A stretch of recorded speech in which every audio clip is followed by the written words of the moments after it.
flying against the Highland winds while protecting precious cargo. This is an NHS first. Drones filled with COVID tests and collecting blood samples are now being used in Scotland's most rural and isolated communities, capable of delivering directly to the doctor's door.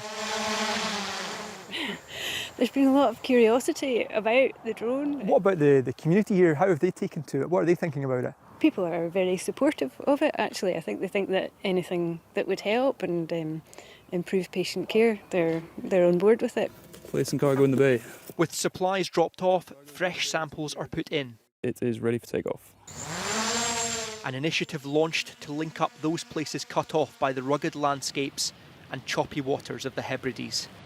The drones are capable of an altitude up to 5,000 feet and speeds of almost 100 miles per hour.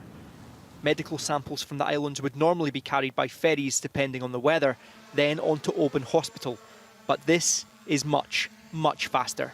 What would it have been time-wise before these drones? It could be over 1 or 2 days if it was coming from one of the islands. What is it now? With the drones, you can get it off an island here within half an hour, and we can turn around the result within 2 hours.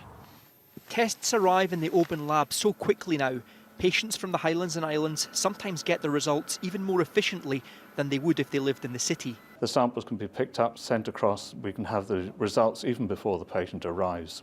Peter, here we have some COVID tests. These drones get to isolated islands quickly, but they aren't immune to the challenges of Highland weather. A lot of the ferries here get cancelled. What about the drones? Do these get cancelled? Correct, drones can also get cancelled. We have better uptime than the ferry has. Yesterday was a good example. The ferry was not going, but the drone was able to deliver.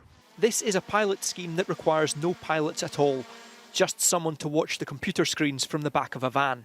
Even the helipad isn't the traditional H symbol. It's what's known as a visual landing target, a kind of QR code, and there's a special camera on board the drone that identifies this and then automatically lands itself. In a land so untouched by modern technology, the passing hours have a way of feeling insignificant.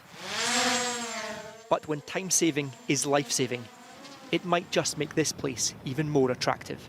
Peter Smith, News at 10, Oban.